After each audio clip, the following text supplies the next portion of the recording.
Assalamualaikum warahmatullahi wabarakatuh. Waalaikumsalam warahmatullahi wabarakatuh. Alhamdulillahi ala ihsani wa syukru lahu ala taufiqihi wa amtinani.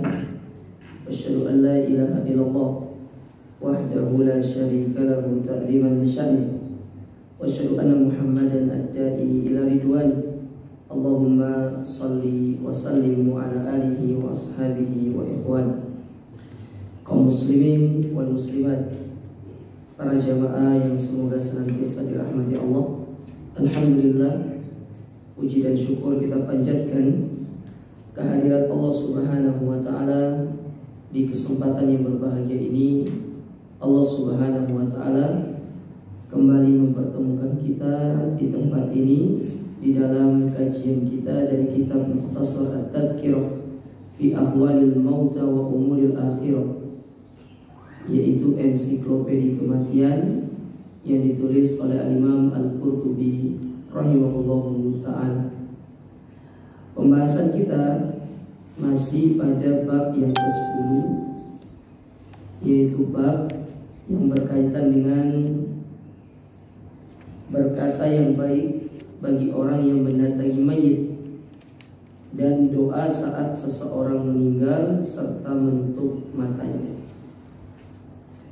Terakhir kita telah sampai pada halaman yang ke-56, di mana penulis membawakan bab di situ atau sub-bab yang diucapkan saat memejamkan mata mayit. Secara umum tidak ada bacaan-bacaan yang sifatnya khusus, ya. Intinya tatkala kita memejamkan mata si mayit, kita diperintahkan untuk mengucapkan perkataan-perkataan yang baik. Kita mendoakan dia, mendoakan dengan kebaikan. Namun di sini Nabi SAW beliau menyebutkan satu doa di antara dari hadis Ummu Salamah, di mana di situ dikatakan Allahumma ighfirli wa lahu wa aqibni minhu uqba hasan, atau di dalam hadis yang di halaman 56 itu, di mana Nabi SAW mengatakan Allahumma ighfirli Abi Salam warfa' darajatahu fil mahdiyin, dan seterusnya. Itu bisa dipakai untuk kita mendoakan si mayit ketika kita memejamkan mata si mayit. Namun secara umum tidak ada bacaan-bacaan tertentu, bacaan-bacaan khusus yang diperintahkan kepada kita. Namun yang dianjurkan adalah kita mengucapkan perkataan-perkataan yang baik untuk kita ucapkan ketika memejamkan mata si mayit. Tapi coba kita membaca di sini apa yang ditulis oleh Imam Al-Qurtubi.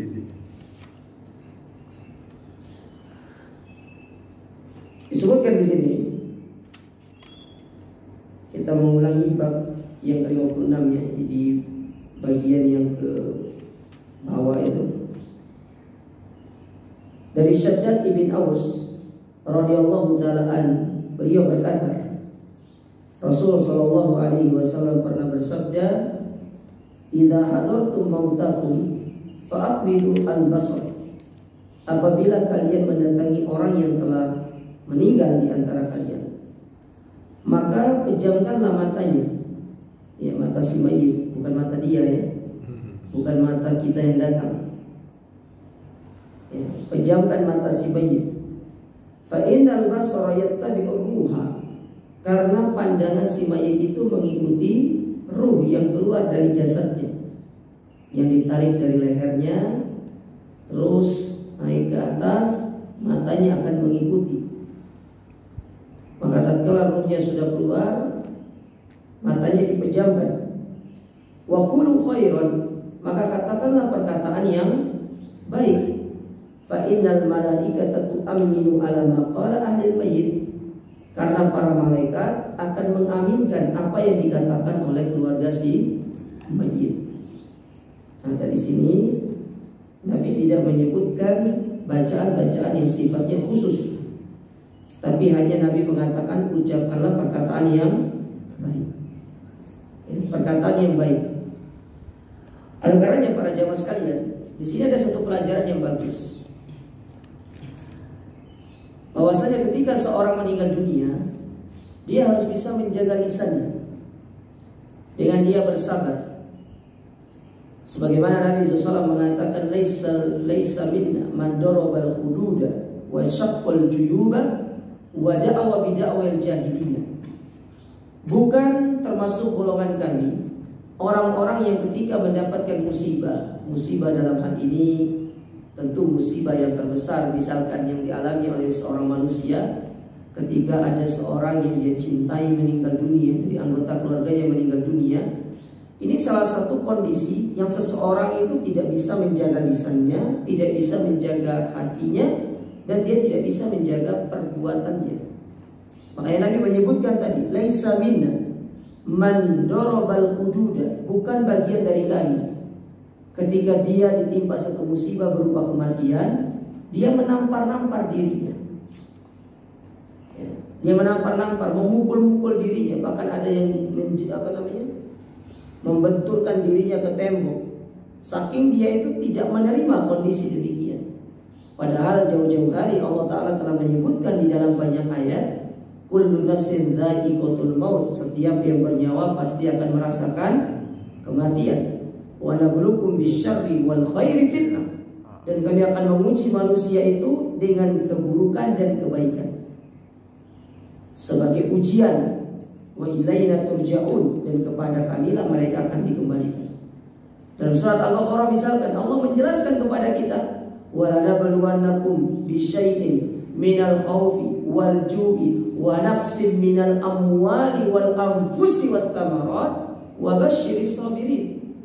Dan sungguh kami akan menguji manusia itu dengan sedikit rasa takut, sedikit rasa lapar, berkurangnya harta, berkurangnya jiwa, artinya meninggal dunia, kemudian berkurangnya hasil panennya, dan berikanlah kabar gembira kepada orang-orang yang bersabar. Nah, siapa orang-orang yang bersabar itu? Orang-orang yang bersabar itu jemaah adalah orang-orang yang menjaga dirinya dari 3 hal ketika dapat musibah itu. Yang pertama, menjaga lisannya, karena secara bahasa sabar itu kan al-habs, menahan. Menjaga lisannya. Dari apa dia menjaga lisannya? Dari dia berbicara buruk, dari dia berbicara kotor, dari dia mengumpat, dari dia mengucapkan kata-kata yang tidak baik. Karena itulah Nabi mengatakan di sini, ketika ada si mayit jangan berbicara yang jelek, ucapkan yang baik-baik, karena para malaikat mengaminkan. Tapi sebagian kita dilihat di tengah masyarakat, ketika ada anggota keluarga yang meninggal dunia, Masya Allah lisannya tidak bisa dikontrol.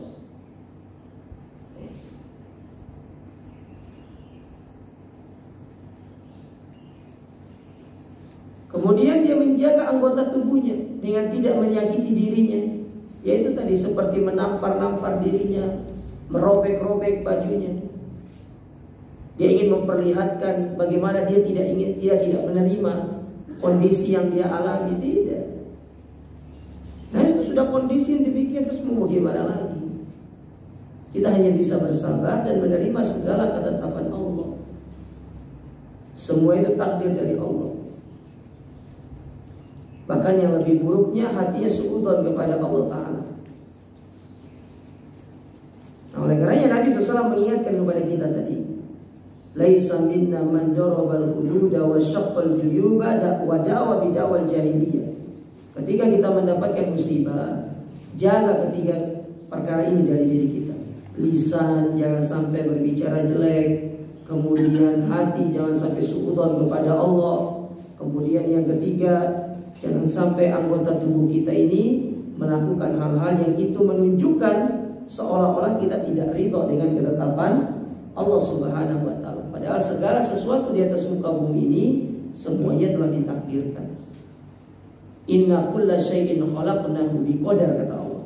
Sesungguhnya kami menciptakan sesuatu di atas muka bumi ini berdasarkan qadarnya, takdirnya, sudah ada takdirnya. Ya sudah, semua sudah ada takdirnya. Bahkan kata Abdullah bin Mas'ud radhiyallahu taala anhu, saking hidup ini diciptakan berdasarkan takdir dari Allah. Seseorang yang meletakkan tangannya di pipi saja untuk dia bersandar, itu sudah merupakan bagian daripada takdir Allah Subhanahu wa taala. Apalagi kita berbicara perkara yang sifatnya besar seperti kematian. Nah, ini yang coba untuk kita berupaya melatih diri kita. Ya. Mungkin banyak orang bisa bersabar dalam hal yang lainnya, tapi ketika kematian jarang orang yang bisa bersabar. Saya tidak katakan tidak ada, tapi jarang manusia itu bisa bersabar ketika ditimpa musibah kematian, karena ini berat masalahnya. Sekelas Nabi SAW saja, beliau bisa menangis ketika putra beliau meninggal dunia. Di antaranya yang terakhir putra beliau Ibrahim meninggal dunia, menangis. Beliau hanya menangis, tapi tidak menunjukkan sikap yang berlebihan gitu kan. Kalau mungkin bahasa sikap yang radikal, berlebihan, nangisnya berlebihan, suudonya atau mungkin lisannya, tidak. Nabi menangis, Nabi sedih, tapi di satu sisi beliau sadar bahwasanya kematian itu merupakan sesuatu yang sifatnya pasti. Nah, ini yang perlu kita berupaya untuk melatih diri kita jemaah sekalian. Ya, kita melatih diri kita. Dan kemudian di sini dari Hafsah binti Sirin dari Ummu Al-Hasan, ia berkata, aku berada bersama Ummu Salamah, kemudian seseorang mendatanginya dan berkata, si fulan akan mati. Maka Ummu Salamah berkata kepada Ummul Hasan, artinya dalam kondisi sakaratul maut. Ya, jadi Ummul Hasan ini mengabarkan kepada Ummu Salamah si fulan akan mati dalam kondisi sakaratul maut. Maka Ummu Salamah berkata kepada Ummul Hasan, pergilah. Jika kematian mendatanginya, maka katakanlah, assalamu alal mursalin walhamdulillahi rabbil alamin. Semoga Allah memberikan keselamatan kepada para rasul dan segala puji hanya milik Allah, Rabb alam semesta ini. Artinya berkatalah dengan yang baik. Ini perkataan yang baik. Kita memuji Allah, kita mensucikan Allah dalam segala kondisi, tidak suudzon kepada Allah Subhanahu wa ta'ala. Kemudian berikutnya dari Bakar ibn Abdullah Al-Mazini, beliau berkata, jika engkau memejamkan mata mayit, maka katakanlah bismillah wa ala millati rasulillah wasabbih, dengan menyebut nama Allah di atas agama Rasulullah dan bertasbihlah, artinya memuji Allah Subhanahu wa ta'ala. Jadi tidak ada bacaan-bacaan yang khusus, tidak ada. Jadi kalau misalkan jenengan diajarkan, oh ini baca ini nanti kalau tutup mata, tidak ada bacaan yang khusus. Hanya kita diperintahkan untuk mengucapkan perkataan yang baik. Entah jenengan dengan mengucapkan bismillah saja kemudian menutup matanya lalu berdoa, Allahumma ighfir lahu warhamhu wa'afihi wa'fu anhu, ini boleh, tidak ada masalah, sah. Ya, bukan satu hal yang salah. Karena Nabi tidak mengajarkan secara khusus. Ingat ya jemaah sekalian ya, sering mungkin diulangi disampaikan oleh ustaz-ustaz kita yang lainnya, bahwasanya secara umum zikir itu kan dibagi dua. Ada zikir yang sifatnya muqayyad, ada zikir yang sifatnya mutlak. Jenengan tidak boleh membawa sesuatu yang muqayyad untuk menjadi mutlak, atau yang mutlak untuk menjadi muqayyad, kecuali memang itu diperbolehkan. Ya. Harus ditempatkan pada tempatnya. Saya kasih contoh yang sederhana. Sering kita ditanya, Ustaz, apakah boleh kita mengucapkan Allahumma sholli ala sayyidina Muhammad? Sering saya ditanya seperti itu. Saya katakan boleh, silahkan mengatakan Allahumma sholli ala sayyidina Muhammad kalau kita meniatkannya mengucapkan secara mutlak. Tapi kalau itu sudah sifatnya terikat, ada ikatannya dengan ibadah tertentu, maka tidak boleh ditambah. Contoh, Lafaz di dalam kita mengucapkan sholawat kepada Nabi dalam sholat itu sudah ada. Allahumma sholli ala Muhammad. Tapi kalau jenengan tambah dengan sayyidina, Anda bid'ah dalam masalah ini. Tidak boleh. Karena lafaznya sudah datang dari Nabi.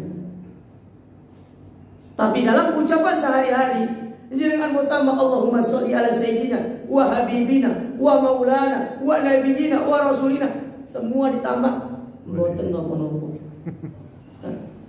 Ini dia.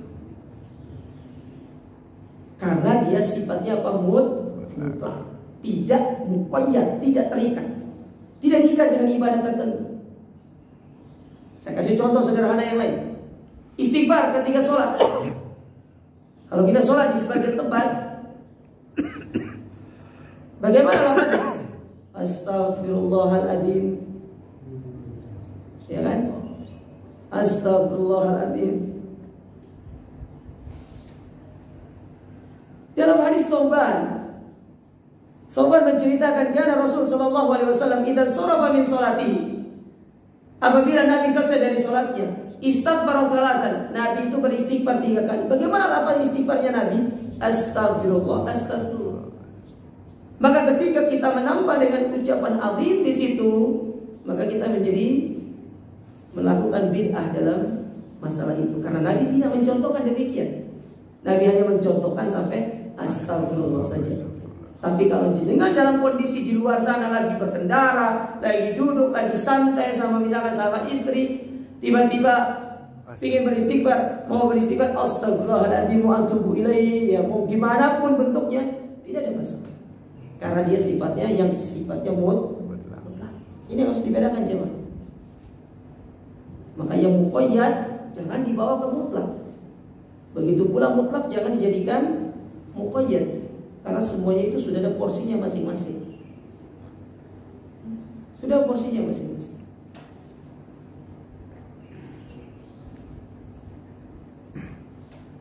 Kalau kita berinovasi dalam urusan dunia bagus, tapi dalam urusan akhirat inovasi ini tidak boleh. Lebih baik mengikuti yang sifatnya jadul aja. Ya, yang jadul itu lebih bagus.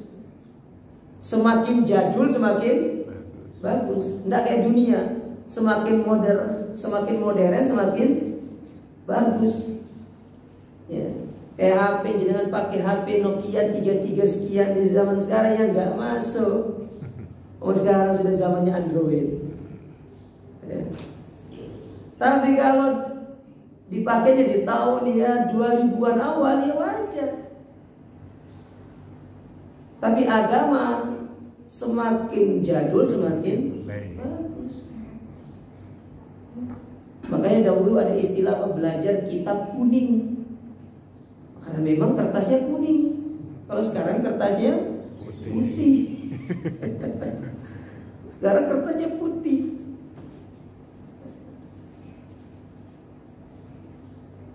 Nah ini perlu diperhatikan masalah bacaan ini. Ini tidak bisa sembarangan kita mengeluarkannya karena ada tuntunan. Baik. Kemudian Sufyan Ats-Tsauri rahimahullah taala membacakan firman Allah taala dalam surat Asy-Syura ayat yang ke-40, ayat yang ke-5. Kata Allah Subhanahu wa taala, wal malaikatu yusabbihu bihamdi rabbihim wa yastaghfiru liman fil ardh. Dan para malaikat bertasbih memuji Rabb-nya dan memohonkan ampun untuk orang-orang yang berada di bumi. Ya, jadi tidak ada, sampai sini belum ada. Kemudian dibawakan di situ di bawahnya. Abu Daud berkata, memejamkan mata mayit dilakukan setelah keluarnya ruh dari jasad. Ya kalau belum keluar ruh belum mati namanya. Jangan nanti masalah ditutup tiba-tiba deh, kenapa tutup mata saya gitu kan? Ya. Tunggu sampai keluar ruh, sudah meninggal, baru dipejamkan matanya. Aku mendengar Muhammad ibn Ahmad al-Mukri radhiyallahu taala anha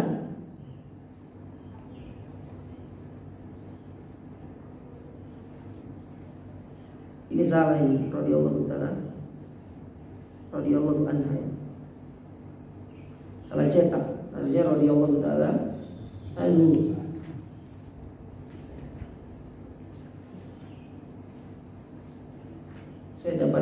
betapa banyak yang cetakannya salah di dalam buku ini. Dari sisi itunya. Radhiyallahu ta'ala anhu, beliau berkata, aku mendengar Abu Maisar, ia adalah seorang ahli ibadah. Dia berkata, aku memejamkan mata Ja'far al-Muallim. Ia adalah seorang yang pandai. Saat ia mengalami kematian, lalu aku melihatnya dalam mimpiku berucap, hal yang paling berat yang aku rasakan adalah saat engkau memejamkan mataku sebelum aku mati. Memejamkan matanya sebelum mati. Gimana? Gimana? Jangan memejamkan mata orang sebelum mati. Ya. Dalam kondisi rohnya sudah keluar. Jadi sudah keluar rohnya. Ya, kalau sudah keluar dipejamkan matanya. Ya. Setelah dipejamkan matanya baru nanti diuruskan sesuai dengan tata cara yang disunnahkan. Ya. Tata cara yang disunnahkan. Baik, nah ini bab yang ke-10.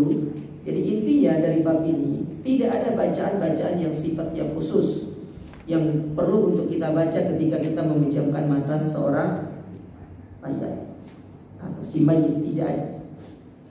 Yang dianjurkan oleh Nabi SAW hanya kita mengucapkan perkataan yang baik, entah dengan kita mendoakan Allahumma firlahu.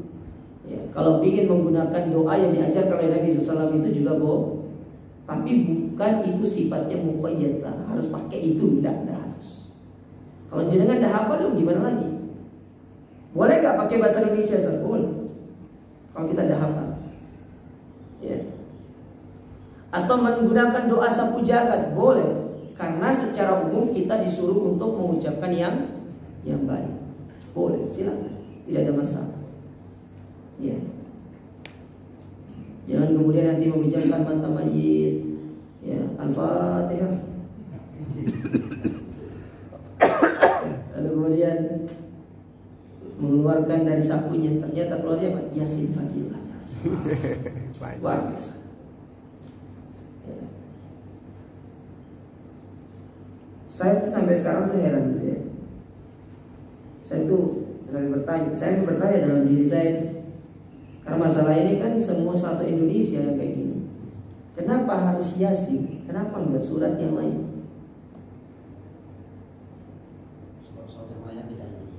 Kenapa? Kenapa harus Yasin? Kenapa enggak Al-Kahfi gitu? Kenapa enggak surat Al-Baqarah? Surat Al-Baqarah itu luar biasa. Mengusir jin dari rumah, meruqyah rumah. Apalagi dalam surat Al-Baqarah itu ada ayat kursinya. Ayat yang paling mulia dalam Al-Quran ya ayat kursi itu. Dan itu terdapat dalam surat Al-Baqarah. Kenapa enggak surat Al-Baqarah? Kenapa harus surat Yasin?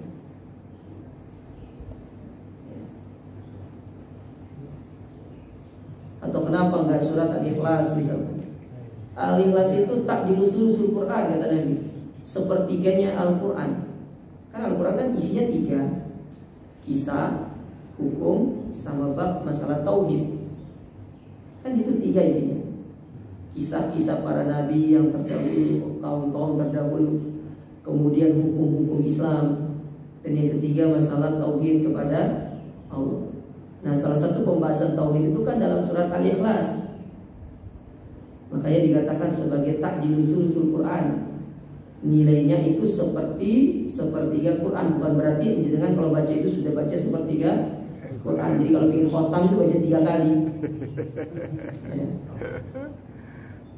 Saya ingin khotam Al-Quran 3 kali surat Al-Ikhlas gitu kan. Enggak seperti itu. Secara kontennya nilai sama dengan sepertiga Kenapa harus surat itu? Kenapa enggak yang lain?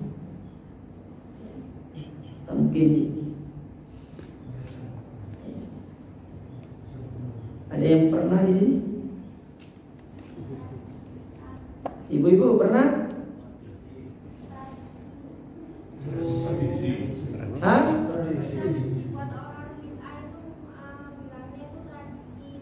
Tradisi.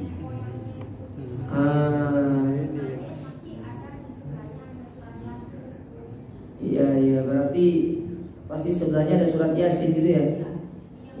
Oh, berarti mungkin zaman dulu cuma surat Yasin tok yang mereka kenal gitu.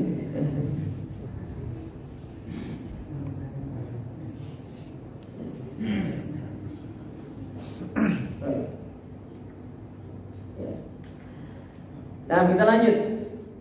Itu tradisi yang harus dikaji ulang. Ya. Mungkin bisa dilakukan apa istilahnya itu? Kalau undang-undang tuh diapain? Revisi, di amandemen ya. Ya. Nah, mungkin itu bisa di amandemen ulang mungkin. Perlu dikaji seperti itu. Karena saya dapati banyak mereka menggunakan hadis-hadis palsu. Dan hadis-hadis palsu itu tidak bisa dijadikan sebagai hujjah. Jangankan hadis palsu, hadis dhaif itu tidak boleh dipakai untuk hujjah, kecuali dia punya jalur yang lain. Dan syaratnya pun kan hadis dhaif itu adalah hadis dhaif yang dhaifnya tidak sampai dhaif jiddan, tidak. Karena kan dalam ilmu hadis itu ada. Jangan sampai ke dhaif yang sifatnya jiddan. Dia dhaifnya dhaif yang lemah, tapi dikuatkan dengan riwayat-riwayat yang lain, sehingga statusnya diangkat menjadi hasan li ghairihi nanti namanya. Jadi karena punya jalur yang banyak, yang tadinya dhaif ya lidati, karena banyak jalur-jalurnya diangkat hadis itu menjadi hasan li ghairihi. Makanya sering kita dapati hadis-hadis misalkan ya, Syekh Albani mengatakan hasan Syekh Albani. Ya, bahasa istilah Imam Tirmidzi misalkan hadis hasanun sahih atau hasan li ghairihi. Disebutkan seperti itu. Kalau kita baca ilmu hadis begitu. Jadi kalau ingin dengan belajar ilmu hadis, coba mungkin baca hadis buku Mustalah Hadis Syekh Muhammad bin Shalih Al-Utsaimin, itu sudah terjemahkan kok. Coba dibaca aja. Jangan sampai terlalu mendalami karena takutnya nanti jenengan pusing gitu. Karena orang-orang belajar hadis itu orang-orang yang siap pusing orang-orang belajar hadis. Tapi kalau sudah lewat hadis itu luar biasa, pintar kita. Ilmu yang pusing itu satu ilmu hadis, yang kedua ilmu usul fiqh. Itu orang buat pusing itu. Karena kita akan berkaitan dengan kaidah-kaidah hukum, bagaimana penerapan hukum segala macam.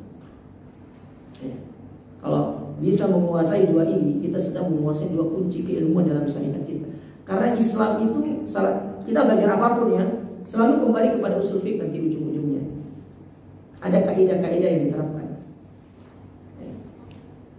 Orang-orang usul fiqh itu orang-orang yang kuat mikir, sama kayak orang-orang hadis.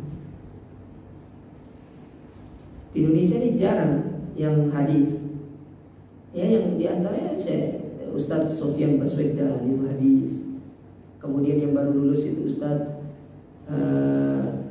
Haikal Basyrahil itu hadis. Kemudian Ustadz siapa terakhir? Sebelumnya itu Ustadz MH Ayatullah itu hadis. Banyak yang hadis. Kalau kita kan punya orang Indonesia asli di sana kan. Anda tahu orang Indonesia asli yang ngajar di Masjid Nabawi jurusan hadis? Syekh Anis Thohir. Syekh Anis Thohir itu Indonesia. Orang Indonesia. Dosen hadis. Ya. Dosen hadis. Baik, kita lanjutkan. Bab yang ke-11. Bab yang berkaitan dengan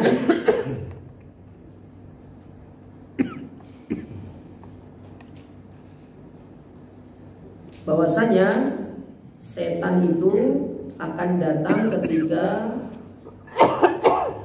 mayit dalam kondisi sakaratul maut.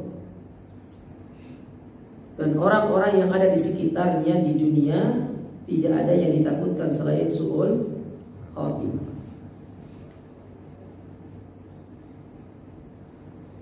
Nah, kita baca di sini.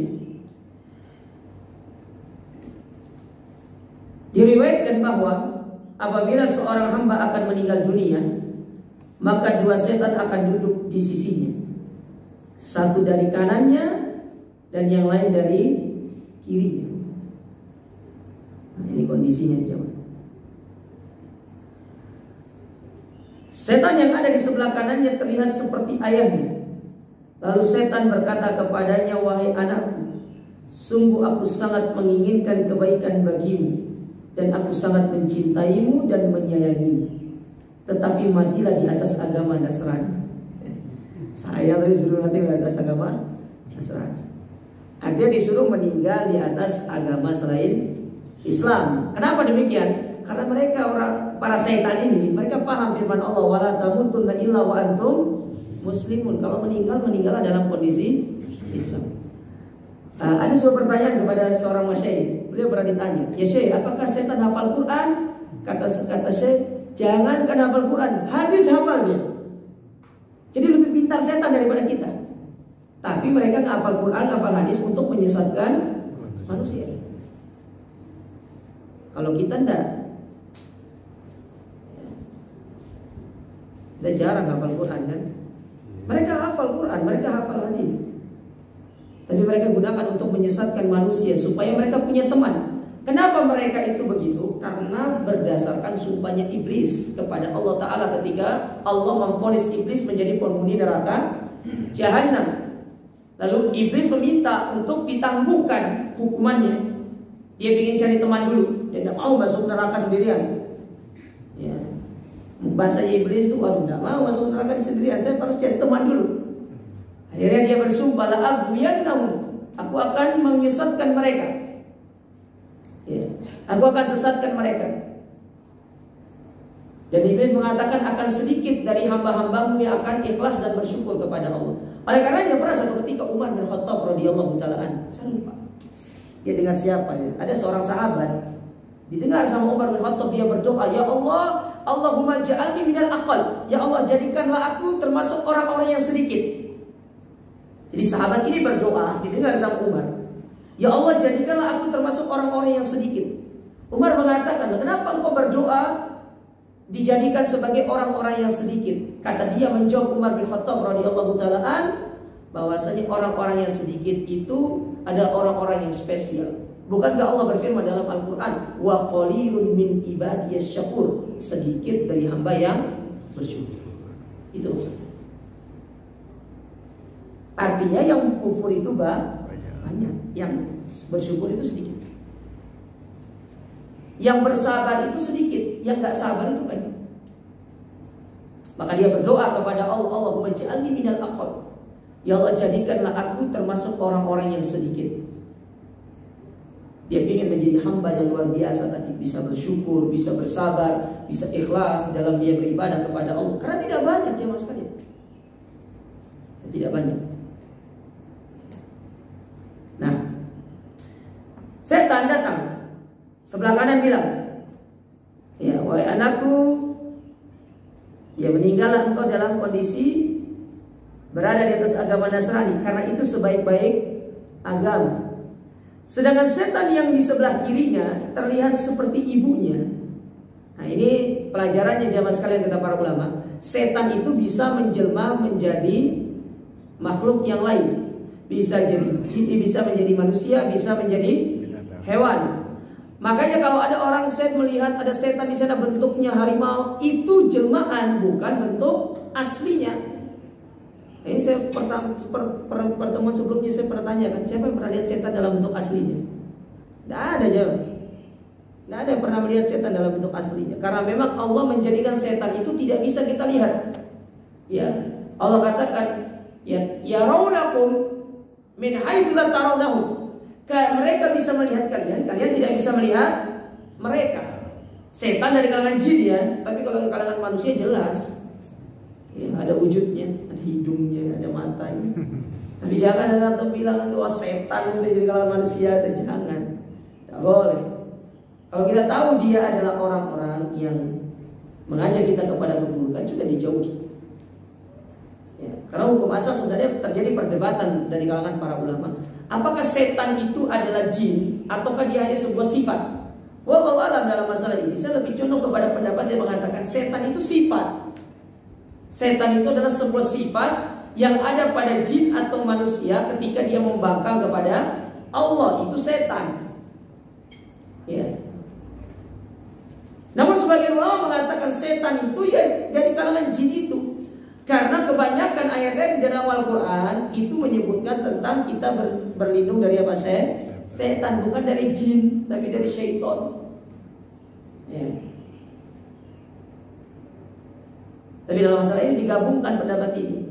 Syaitan itu adalah sifat yang melekat pada jin yang itu membangkang kepada Allah. Kalau mereka jin yang taat kepada Allah, maka tidak digelari dengan syaitan. Dia tetap dikatakan sebagai jin. Sama kayak manusia. Manusia ketika memiliki sifat seperti jin, suka menyesatkan, maka dia dikatakan sebagai syaitan minal insi, yaitu setan dari kalangan manusia. Tapi jangan sampai kita jadikan itu sebagai omongan kepada orang, takutnya nanti timbul masalah. Jadi menjelma menjadi ibunya. Nah, ibunya berkata, wahai anakku, sesungguhnya perutku adalah tempatmu saat ku kandung, dan susuku adalah minumanmu, dan pangkuanku adalah tempatmu merebah. Tetapi matilah di atas agama Yahudi, karena itu adalah sebaik-baik agama. Dan ini ujian terberat seorang ketika mau meninggal dunia jauh. Didatangi sama syaitan, berat. Nah, Imam Ahmad itu ketika dia dalam kondisi kartun maut, ya didatangi sama iblis, didatangi sama jin dan tentaranya. Wahai Imam Ahmad, wahai Ahmad, kau selamat dari godaanku. Kata dia belum. Sampai anaknya bingung. Abdullah bin Ahmad ini bingung. Ya Allah, bingung ini bilang belum. Dalam kondisi kartun maut, godaannya besar. Iblis ingin melalaikan Imam Ahmad supaya meninggal di atas kelalaian. Ya. Makanya kita harus banyak berdoa, Allahumma tsabbit qalbi ala dini. Ya Allah, kuatkanlah hatiku di atas agamamu. Doa ini akan kita rasakan jamaah sekalian ketika nanti salah satunya di antaranya adalah kondisi sakaratul maut. Di situ akan kita rasakan bagaimana Allah mengukuhkan kita di atas agamanya sampai kita meninggal dunia. Karena berat ya masyaallah.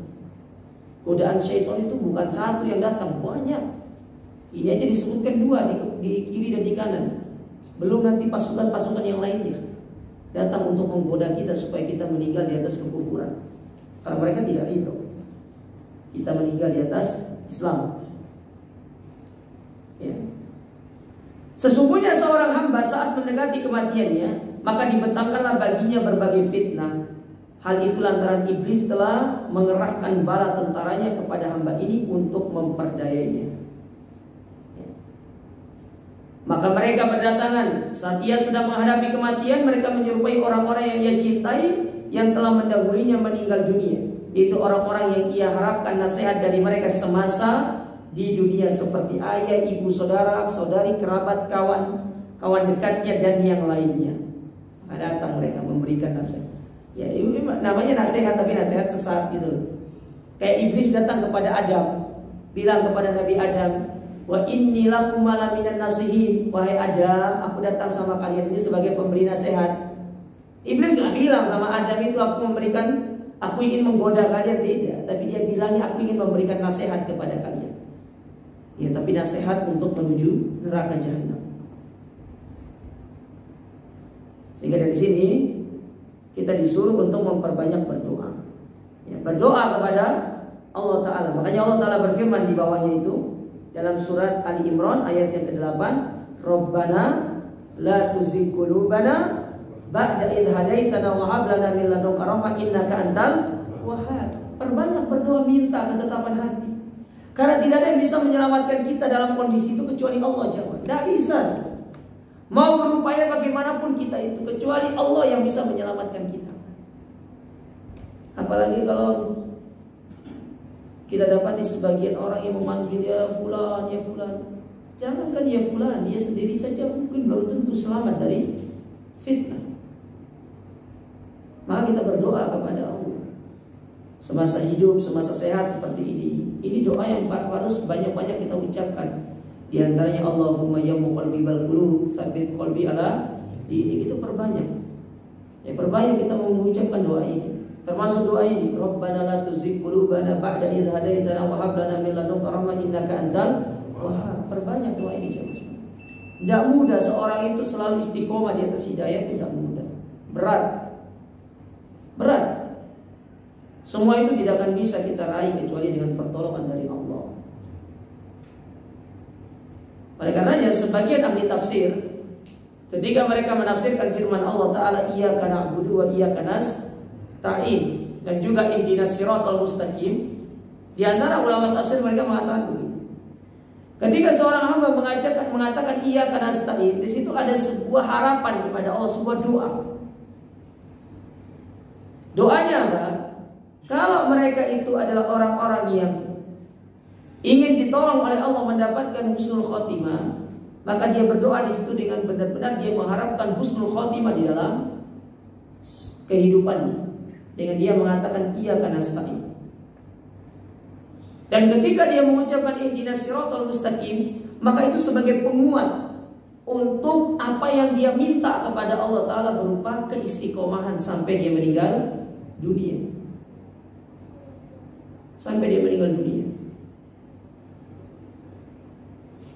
Karena ketika seorang itu dianugerahkan keistiqomahan oleh Allah Ta'ala, insya Allah itu sebab dia mendapatkan husnul khotimah. Karena itu tidak mudah ya, karena perbanyak berdoa, minta sama Allah ya.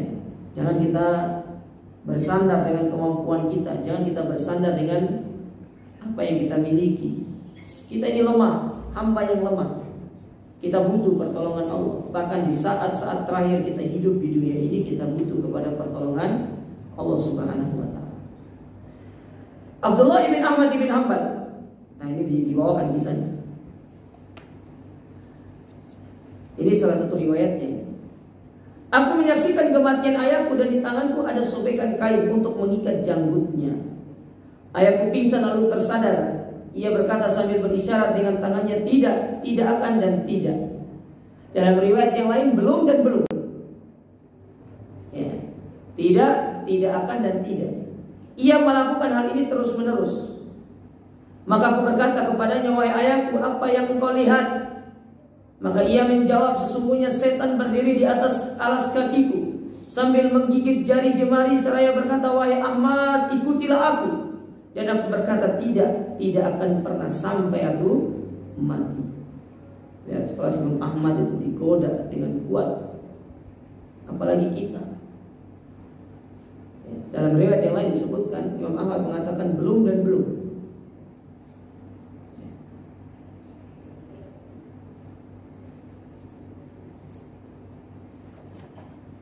Luar biasa bagaimana godaan syaitan itu. Jangankan itu saat kita meninggal dunia ya. Saat masih hidup sehat saja, godaan syaitan itu juga besar ya mas sekali. Besar sekali godaan syaitan itu. Hanya orang-orang yang bisa selamat itu orang-orang yang memohon pertolongan kepada Allah. Sedikit yang bisa selamat. Rata-rata kita itu tergoda semua, jatuh ke dalam godaan syaitan tersebut. Makanya kenapa kita disuruh setiap hari berdoa kepada Allah, meminta supaya kita terhindar dari syaitan. Coba lihat segala doa-doa yang kita panjatkan di dalam adab keseharian kita, itu ujung-ujungnya kita berlindung dari godaan syaitan. Ya. Masuk ke dalam kamar mandi, keluar kamar mandi, Allahumma inni a'udzubika minal khubuthi wal khaba'ith. Kita berlindung dari syaitan.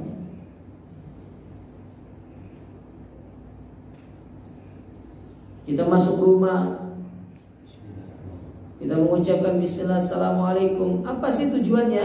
Kata Nabi SAW, apabila seorang masuk ke dalam rumahnya lalu dia mengucapkan salam, qala syaitan, maka syaitan berkata kepada teman-temannya, la mabita lakum al-yawm, tidak ada tempat kalian menginap malam ini di rumah ini. Kita berlindung dari syaitan. Ketika mendatangi istri, kita juga disuruh mengucapkan doa, Allahumma jannibna syaitan wa jannibi syaitan ma razaqtana. Kita berlindung dari syaitan. Semua hal yang kita terapkan dalam kehidupan ini dari adab-adab Islami itu kembali kepada penjagaan kita dari syaitan. Diharapkan itu nanti akan terus berlanjut sampai kita dalam kondisi sakaratul maut. Sakaratul maut. Saya berupaya jawab. Adab-adab Islami itu kita terapkan. Karena banyak adab-adab Islami ini berkaitan dengan tidur aja itu banyak sekali. Mulai dari bangun tidur baca doa. Setelah kita baca doa, kita disunahkan mengusap mata kita, mengusap wajah kita. Setelah itu kita pergi apa? Berwudu segala macam. Ya. Banyak adab-adab itu. Apalagi mau tidurnya. Mau tidur kita disunahkan membaca ini, membaca itu. Kemudian berbaring lewat sebelah kanan kita. Banyak. Semua itu kita gunakan, semua itu kita lakukan dalam rangka menjaga diri kita dari godaan syaitan. Godaan syaitan. Karena ketika seorang bisa menerapkan itu, akan meminimalisir godaan syaitan kepada. Ketika makan, kita diperintahkan mengucapkan bismillah. Karena kalau kita tidak mengucapkan bismillah, maka syaitan akan ikut makan bersama kita. Ya. Mungkin karena saking laparnya lupa baca bismillah mungkin. Kalaupun lupa di awal, Nabi mengingatkan kepada kita, bismillah fi awalihi wa akhiri, baca di tengah-tengah. Ya. Terus kalau lupa sudah selesai makan Ustaz, ya sudah alhamdulillah sudah. Wis kenyang ya. Berarti makan ulang. Lihat bagaimana Nabi ketika melihat Umair ibn Wahab makan. Ya, Umair ibn Wahab makan, maka Nabi mengatakan, ya gulam samillah wa kul biyaminik wa kul mimma yalik, makanlah dengan tangan kananmu, bacalah bismillah dan dari yang paling dekat. Makanlah. Disuruh mengucapkan bismillah. Karena itu melindungi kita dari syaitan. Berat godaan syaitan ini, tidak mudah. Maka jangan pernah merasa aman dari godaan syaitan. Ya, jangan pernah merasa aman dari godaan-godaan syaitan. Ibrahim saja berdoa kepada Allah supaya tidak terjatuh ke dalam godaan syaitan. Ya, berdoa kepada Allah. Apalagi kita, siapa kita ini? Baik. Kemudian dikatakan di sini, aku katakan, ya kata Imam Al-Qurtubi, aku telah mendengar syekh kami Abul Abbas Ahmad ibn Umar Al-Qurtubi, ya, di pelabuhan Iskandaria. Di mana Iskandaria? Hah? Cordoba. Kalau di Mesir itu Alexandria. Alexandria itu kalau bahasanya, kalau kata teman-teman yang sekolah di Mesir ya, saya tidak pernah sih ke sana. Coba kata teman-teman, Alexandria itu Eropanya Mesir katanya. Jadi kalau ke Mesir jangan ke Alexandria. Tapi buat apa ke Mesir zaman sekarang kecuali untuk menuntut ilmu? Mesir itu luar biasa, kelompoknya banyak. Kelompoknya banyak Mesir. Kalaupun antum harus ke Mesir belajar, paling yang di sana itu yang terkenal sampai Syekh Abdul Adim Al-Badawi, kemudian Syekh Said Ruslan, ya, terus Syekh Mustafa Al-Adawi. Kebanyakan terkena fitnah harokahnya. Ya, ketika saat Husni Mubarak itu digulingkan, itu kan diantara penggeraknya Ikhwanul Muslimin yang menggerakkan terjadinya pemberontakan itu. Dan akhirnya mereka pun kan kacau sendiri mereka jadi. Nah, itulah fitnah itu kayak gitu. Maka fitnah itu jangan dihidupkan, jangan dibangunkan. Karena ketika fitnah itu sudah bangun tidak bisa ditidurkan kembali. Kalau singa masih bisa dijinakkan, kalau fitnah tidak bisa. Susah dijinakkan fitnah itu. Kalau sudah dia muncul fitnah itu, susah untuk dijinakkan. Tapi kalau singa masih bisa, ada pawangnya. Kalau fitnah tidak ada.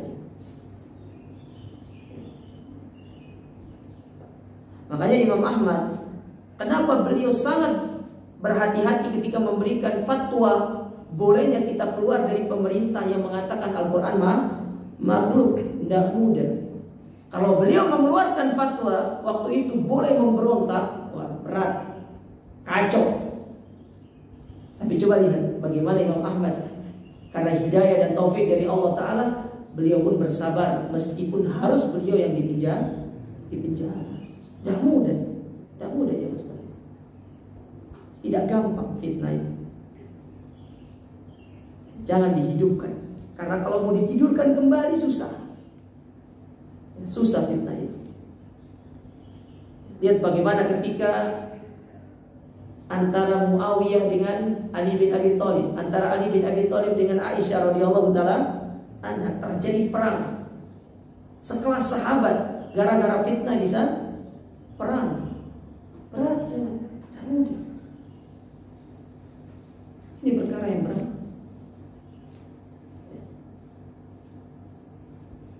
Nah, di pelabuhan Iskandaria dia berkata, aku mendatangi Qurtubi di Cordoba. Ya. Dan dia sedang mengalami sakaratul maut. Maka ada yang berkata kepadanya, la ilaha illallah. Tapi ia berkata tidak. Ketika ia sadarkan diri, kami beritahukan hal itu kepadanya. Maka ia berkata, aku didatangi dua syaitan dari sebelah kanan dan kiriku. Salah satu di antara mereka berkata, matilah dalam beragama Yahudi, karena itu adalah sebaik-baik agama. Sedangkan yang lain, matilah dalam agama Nasrani, karena itu adalah sebaik-baik agama. Maka katakan kepada keduanya, tidak. Apakah kalian mengatakan hal ini untukku? Maka jawabannya, perkataan mereka berdua adalah tidak untuk kalian berdua. Nah, Imam Qurtubi dia menceritakan tentang kondisi dirinya ini setelah dia sadar dari sakaratul maut. Nah, dia bukan jangan salah paham ya. Oh, berarti Imam Qurtubi ini bercerita dalam kondisi sudah mati berarti. Enggak. Jadi kondisi sakaratul maut kan sudah saya sampaikan pada pertemuan sebelumnya. Sakaratul maut itu adalah kondisi di mana orang itu sedang mabuk antara sadar dan tidak. Kalau tidak sadar dia ngomongnya. Tapi kalau dia sudah sadar, ya seperti manusia biasa. Cuma itu dalam kondisi di akhir kehidupannya. Makanya dia bisa menceritakan bagaimana kondisi dia ketika didatangi dua syaitan. Bayangkan mewaswasi kita, matilah engkau dalam kondisi seperti ini. Nah, inilah firman Allah Subhanahu wa taala dalam Al-Qur'an. Sebentar saya carikan ayatnya, saya lupa ayat itu. Allah Subhanahu wa taala berfirman di dalam Al-Qur'anul Karim, "Yusabbitullahu alladziina aamanu bil qawli tsabit fil hayatid dunya wa fil akhirah." Kalau enggak salah dalam surat An-Nahl.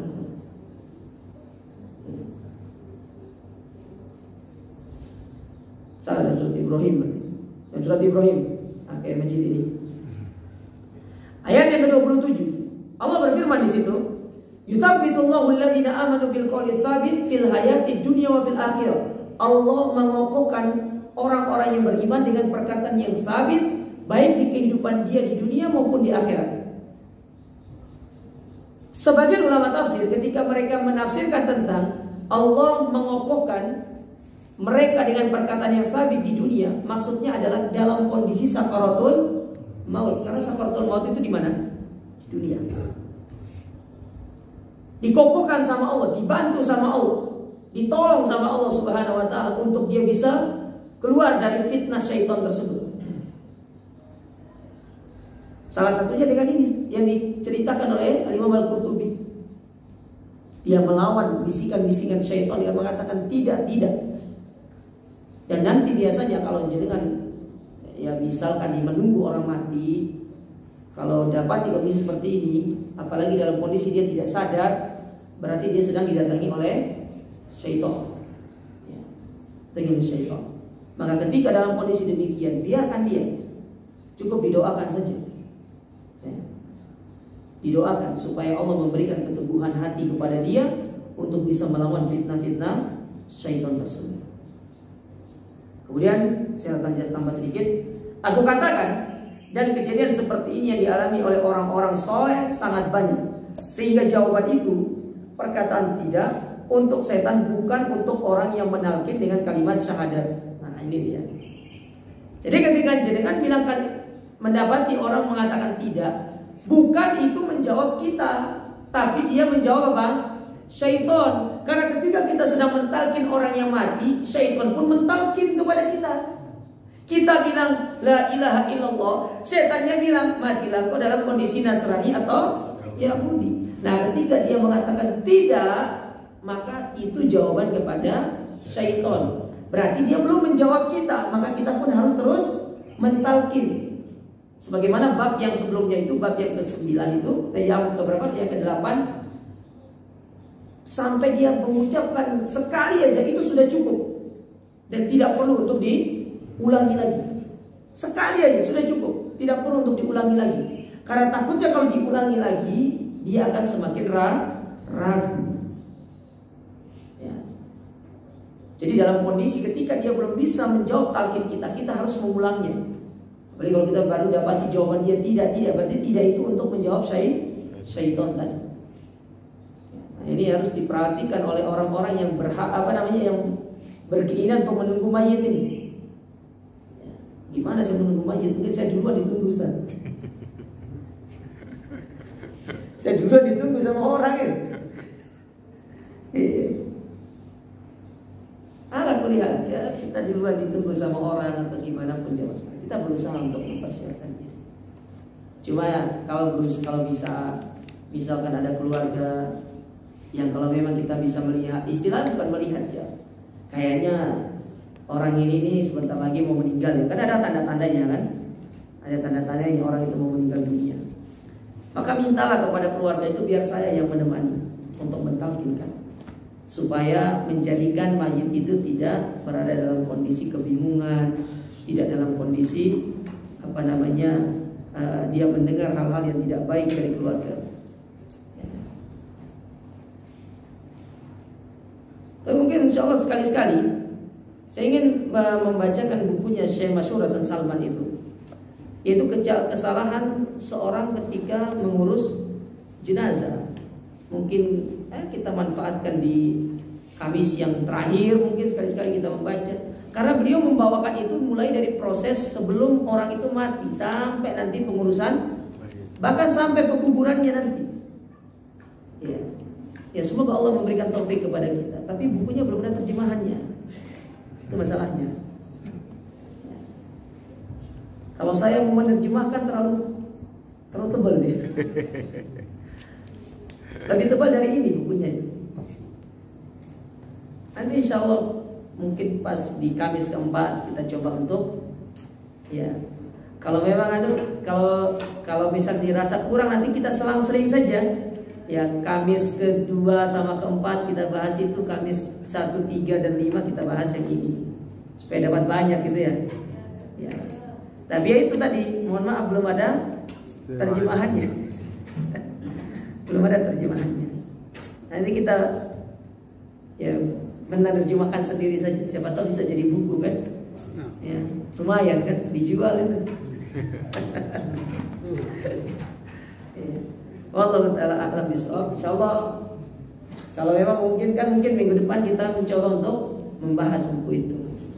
Ya, jadi setiap Kamis genap berupaya membahas buku itu, setiap Kamis ganjil kita bahas at-tadhkirah. Karena itu penting jemaah sekalian. Ya ada kaitannya. Kenapa saya ingin membahas buku itu? Karena beliau Syekh Masyhur Hasan Salman, beliau membawakan beberapa perkara-perkara yang wakil dalam kehidupan yang terjadi di zaman-zaman sekarang ini. Bahkan beliau itu meninjau sesuatu itu dari sisi medisnya, kemudian medis digabungkan dengan syariat. Ya, ada salah satu pembahasan dalam buku itu disebutkan apa hukumnya ketika ada seorang yang dalam kondisi koma, apakah boleh dilepas infusnya atau tidak? Itu ada pembahasannya di situ. Itu dibawakan sama beliau. Apakah boleh dilepas infusnya atau tidak? Apakah ini masuk ke dalam kategori kita membunuh atau tidak? Itu ada bahasannya. Ya, mungkin insya Allah nanti kita berupaya untuk mempelajarinya dan bisa kita mengambil faedah di dalam. Hadza wallahu a'lam bishawab. Silakan kalau ada yang bertanya. Mana bapaknya? Nggak hadir? Oh tidak ada. Tapi kita akhiri dengan doa kafaratul majlis. Subhanakallahumma rabbana bihamdika asyhadu an la ilaha illa anta astaghfiruka wa atubu ilaik. Wassalamualaikum warahmatullahi wabarakatuh.